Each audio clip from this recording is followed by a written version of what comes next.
Hello, everybody, and welcome to my basic guide of Pre-Patch Retribution Paladin.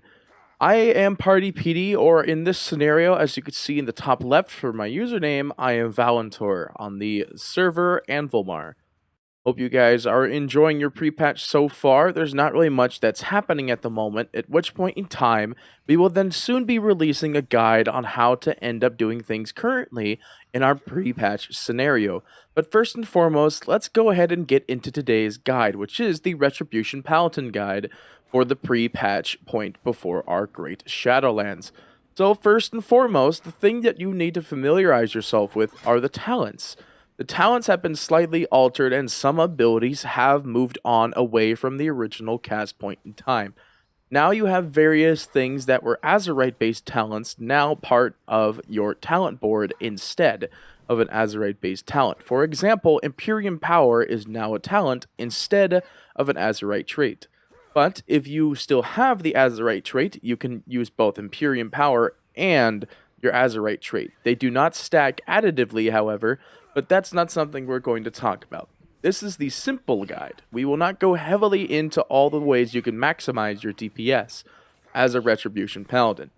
But we're going to talk about the specs that I picked up and the reasons why I had picked those up initially. At level 15, I went for the Righteous Verdict picked up, which allows your Templar's Verdict, which is the ability that consumes 3 holy power per usage, to increase the damage of your next Templar's Verdict by 15%, so long as you hit him again in the next 6 seconds. At 25, I went for the Blade of Wrath, Art of War resets, cooldown, a Blade of Justice 100% more often, and increases its damage by 25%. Now, what is Art of War, you ask? Art of War is a thing as a Retribution Paladin that you have as a very big passive. Your auto attacks have a 24% chance to reset the cooldown of your Blade of Justice. In which case, since the 100% more often is already applied to this, the standard is usually 12%. The talent I went for 30 is Fist of Justice. This is not one that's entirely important, as this is specifically user preference. The reason why I had gone for Fist of Justice is that each holy power spent reduces the cooldown of your Hammer of Justice, which Hammer of Justice is your stun. It has a 1-minute cooldown naturally with a 6-second overall stun time. You could go for Repentance, which forces an enemy target to meditate, incapacitating them for a minute. It is usable against humans, demons, undead, dragonkin, and giants. Or you can go for the one that's kind of like the same thing, where it is Blinding Light, which emits dazzling light in all directions, blinding enemies within 10 yards, causing them to wander aimlessly for 6 stuns. Non-holy damage will break this disorienting effect, so in reality, if you wanted to, you could spec Blinding Light and just make sure that all damage you deal during this transition period is holy only damage. The next one I went for, which again has no real preference as what you'd want to go for, is Cavalier. This gives your Divine Steed 2 charges, so that way, once the first charge ends, you can go ahead and hit it again. However, both will still have that 45 second recharge time, so you'll have to wait a little while to get both of them back. But usually I go for Cavalier because it allows you extra mobility while inside time walking based dungeons where mounting is not a capable thing. An easy replacement would be eye for an eye, surrounding yourself with a bladed bulwark, reducing physical damage taken by 35% and dealing 200 basic damage to any melee attackers for 10 seconds. This is ideally what you should be using as a solo artist if you are not too high geared coming into the pre-patch. Next is Divine Purpose. Your holy powers have a 15% chance to make your next holy power free and deal additional 20% damage and or healing. The next closest to this would still be your holy generation power is tripled by 20 seconds, or the old-fashioned Inquisition, if you played during the Azeroth patch, is now called Seraphim, which increases your haste, critical strike, and mastery, your haste, critical strike, and versatility by 8% and mastery by 13%. This is good if you have a very stat-based build, and ideally a lot of people do end up going for this because of the fact it boosts multiple skills at once. However, I went for Defined Purpose because at this point in time, being able to use your ability more often, especially paired with Righteous Verdict, is definitely something I feel that's more adequate. On top of that, it also allows you to get that free heal or a free Divine Storm. This does not increase the damage of Divine Storm, as Divine Storm still is a 5-person only stack, but still overall a very strong ability. Next is Selfless Healer. Selfless Healer is yet again another very specific based on what you want to do pickup at level 45. Spending Holy Power allows your abilities to decrease the cast time of your next Flash of Light, and increase its healing done by 10%, which stacks up to 4 times. Once you get up to the 4th time, it makes it to where your Flash of Light is instant, as well as dealing a 40% increased overall heal. So that is why currently I have gone for this, as this is a great way to ensure that I will continually be able to heal myself during this trying time, as not a lot of people have good gear at this point in time. Retribution Paladins were able to tank during the active patch of Battle for Azeroth. Now coming into Shadowlands, no longer the case. And this one is 100% purely picked on what you want to do. Crusade is the one that a lot of people have been going for, which calls upon the light and begin a crusade, increasing your damage and haste done by 3% for 30 seconds. Each holy power spent increases the damage done and haste by an extra 3%. Currently, the standard one is Avenging Wrath, where it's call upon the light to become an avatar of retribution, increasing your damage, healing, crit strike chance by 20%. This increases it by an extra 3%, as well as your damage and haste, having that 3% as well. Crusade is ideally one that you would be using when you're inside a raid, or inside a dungeon that requires you to be able to deal a lot more damage. But what I recommend when you are out there soloing about doing whatever you want, I recommend going for Final Reckoning, which calls down a heavenly blast of energy, dealing 1800 holy damage to all targets in the area, and causing them to take 50% more damage from your holy power based abilities. But the main reason I tell people to pick this up over getting something else is because while it is off cooldown, your attacks have a high chance, and it is a very high chance, by the way. I've seen it to where it's bolted about 100 times on one target. It has a chance to call down a bolt that deals 368 holy damage and causes the next target to take 10% more damage from your next holy power ability. So that is the other reason why I had taken this, because currently, if you throw a hammer at an enemy, it increases them 25%. So what you would end up doing, basically, is just slam down that Final Reckoning. They've got that 50%, throw a hammer at them, hopefully this procs as well, making it to where they take a grand total of 85 bonus percentage damage against the enemy. But this is purely my baseline build. You will be able to see a lot of different kinds of builds over on the WoW Reddit or on top of the Wowhead story base if you search up Retribution pre-patch guides. Now, what the pre-patch does not really tell you, or the guides do not really tell you, is that during Battle for Azeroth, we were given the Heart of Azeroth. The Heart of Azeroth contains multiple different things that increase your damage based on whatever level of it you have.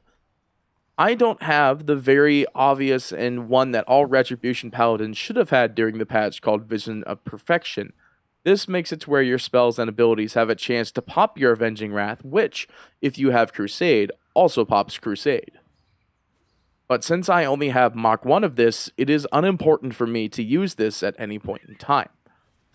So this is basically the build that you would end up using if you didn't have Visions of Perfection, as well as any of the other various things that Wowhead recommends you should go. There is a build that Wowhead says you should go if you go for Execution Sentence, which calls down a hammer from the sky, and after 8 seconds, they take 1800 holy damage plus 20% of the damage from your abilities in that time. Basically, a big boy nuke that you would put on a boss. That is probably another scenario where you would end up switching back into that ability during mid-raid. But first things first, let's go over our basic rotation for Paladin. So if you are running the Seraphim build, you're going to want to have Seraphim here on your 3rd slot. So that way, what you would do is, in fact, we will switch just to show you exactly what I mean. The way that you would end up approaching this is that you would open with your Blade of Justice. Following your Blade of Justice, then throw a Judgment. Opening with Seraphim, then dropping Avenging Wrath into your Wake of Ashes, and then attacking the target with that continual rotation. This is also the point in time which you would end up using your Final Reckoning, which increases all holy damage coming in from your holy power abilities. And as you can see here, like I was talking about earlier, there is a point in time at which your heal, your Selfless Heal, becomes available at your free cost of cooldowns.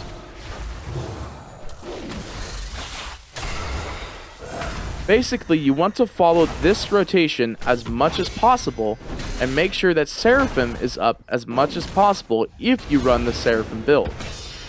If you don't run the Seraphim build, then that is where you will end up alternating. For instance, if you do not run the Seraphim build, and you go back to Divine Purpose, this makes it to where all attacks... I can't change it while it's on cooldown. So the scenario with this is that anytime you use any holy power abilities, they will give you the chance to pop it back again. So hopefully, while we're doing this little show off, we can show you exactly what I mean. The other scenario is that I have seen people go for Justicar's Vengeance. This is focusing your holy power to deliver a powerful 1000 damage strike and restores your HP as to whatever damage you sent out. 50% increased damage if you used it against a stunned target. But let's go ahead and give you a good idea of what Divine Purpose does. Go ahead and use a different testing dummy. So Divine Purpose makes it to where at any point in time, you may have a chance to get your next attack back for absolutely free. But that being said, you have to use Holy Power to get Holy Power. And that's the hardest part, because sometimes it'll never proc. But eventually, you'll finally get it to where it does proc. Basically, if you think you're a big RNG kind of guy, and you think RNG will always be on your side, then this is the build that you want to end up running. But in this current scenario, there it is. So that's what the ability will look like, and this is what it's going to look like on your screen, with that being the main line. The other thing I do want to mention is that when using Blade of Justice, it actually increases its overall damage by an extra 25%. So it's ideal that you do use Blade of Justice during that time at which it shows you it's available. And if you do run Empyrean Power, there's a chance that you could also get a free spin attack off of that as well. But as you can see there, I did get it 2 times in a row, so it's very much possible for you to get Seraphim to proc multiple times.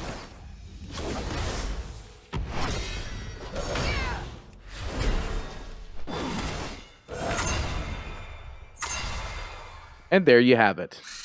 That is the Seraphim build that you would end up running, or the Divine Purpose build that you would end up running over the Righteous Verdict build. And now let's go into our Execution Sentence build. Execution Sentence basically wants you to increase your maximum potential damage by a large percentage. And ideally, you want to make sure that this goes on your main cast bar. Execution Sentence does cost 3 holy power, so you would end up using the same intro point as Seraphim, which would justify not going for the Seraphim build. So you open, and you drop your Execution Sentence. Now this is where you would end up using all of your burst spells while the hammer is still traveling down. And then once it's finished traveling, you could see the 11,428 damage it did there with your overall damage point.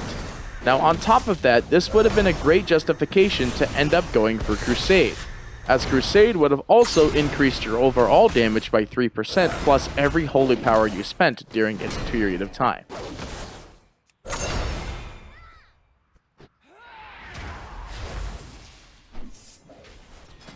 And there you have it. The ability is on cooldown, so we still really can't swap it over. But this is a scenario where you would end up switching it over to Crusade, and then using Execution Sentence, and possibly even running Empyrean Power. I do not ever recommend running Justicar's Vengeance, because Justicar's Vengeance, despite being a high damage ability, is not something that you want to end up relying on, especially since increased damage is reliant on the target being stunned. So with that being said, ladies and gentlemen, this concludes my very basic guide to running Retribution Paladin in the current pre-patch spec. There are a couple different builds that you could end up running, and I will post them all in the description below. I hope you thoroughly enjoyed this video, and I will see you next time for some more World of Warcraft action. This is Party PD, signing off. Hello ladies and gentlemen, thank you so much for watching this video. I hope you thoroughly enjoyed my simple guide to Paladin in this World of Warcraft guide series. We'll be back with more guides on more heroes and more classes very shortly, but today we will be covering mostly the Ret Paladin and the Prot Paladin. So I hope you thoroughly enjoyed this Paladin guide, and we'll see you next time for some more World of Warcraft action. Make sure to like, favorite, and subscribe, and we'll see you next time.